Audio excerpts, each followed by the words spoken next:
welcome to Cheap Joe's Art Stuff. My name is Julie, and I'm here to impart some knowledge to you today via a 2-minute art tip. Lest you be fooled, it may not be 2 minutes, but we hold nothing back here at Cheap Joe's in the hopes of enlightening you and bringing you greater and greater knowledge all the time. So today, we're going to be talking about your creative mind. Is it a muscle? Is it a puzzle? Well, it's kind of both. I was watching a Netflix series called The Creative Mind. It's really good. You should check it out. And they were talking about creativity and the mind muscle. And really, if you've been doing art for any length of time, even if you are working in a commercial setting, like maybe you're a graphic designer, you're an illustrator, you know, any of those kind of creative pursuits, you will know that like your brain can sense a deadline. Like your brain knows. And creativity is not something that really, once you are in the practice of using your creative brain, it's not something that turns on and off. It pretty much is actively working behind the scenes all the time, whether you're conscious of what's going on in there or not. That's why a lot of times I find that like if I've got something really serious or a project I'm working on, I'm trying to figure it out, a lot of times I will take notes and then review those notes before I go to bed and maybe do a couple of little sketches about where I am right now. Even if I know that they're not my final idea, like, oh, this is this is a 2. But, you know, where do we go from here? So you basically are telling your brain, okay, here's what I've got. Here's what my parameters are. Let's work on this. And you will wake up with a really great answer a lot of the time.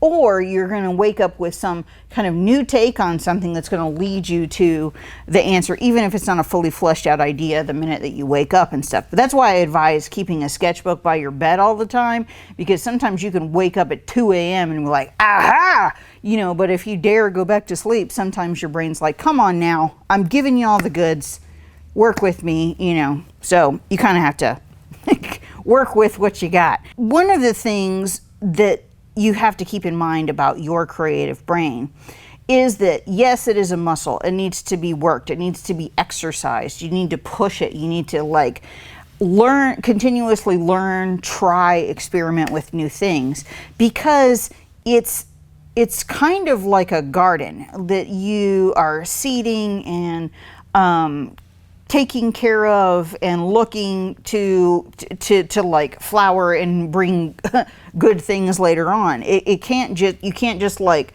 treat it like a succulent that you crammed in the corner of your kitchen. Your brain and your creativity needs to be nurtured, you know, on a regular basis. So whether it's daydreaming or sketching or collaging or just collecting things that you think are fantastic, those kinds of things can lead to greater and greater creativity. We've talked about some of those kinds of things before. But one of the things that I wanted to talk about was an interesting thing that came up in the series where they were talking about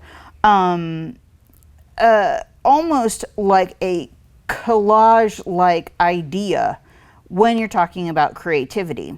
Back in the 70s, the Talking Heads were working with producer Brian Eno. You know, they'd had a lot of success, but they specifically chose to work with Brian because he had a really unique take of formulating ideas in the studio. And he even had this like jar of suggestions, which was kind of like almost like abstract thoughts in partial sentences where you're like trying to like push ideas in one direction or another. At that time, David Byrne was kind of playing around with different things, like looking at different types of musical styles and all that kind of stuff. And he and Brian decided, oh, well, maybe we take a little bit of this and we mix it with a little bit of that, and then we come up with something completely different. And your creativity can definitely work that way. Like the song I Zimba that came out in like 1979. It's a mix of African music influences mixed with the words from an absurdist poem. Totally disparate ideas kind of pushed together to make something completely new. And you can see that in all kinds of creative pursuits. You know, something that David Byrne said is like, your creativity is an unreasonable faith in something that doesn't exist. You know, so like, you don't have it planned out necessarily. You kind of have an idea of where something's going to go, but you just don't know yet.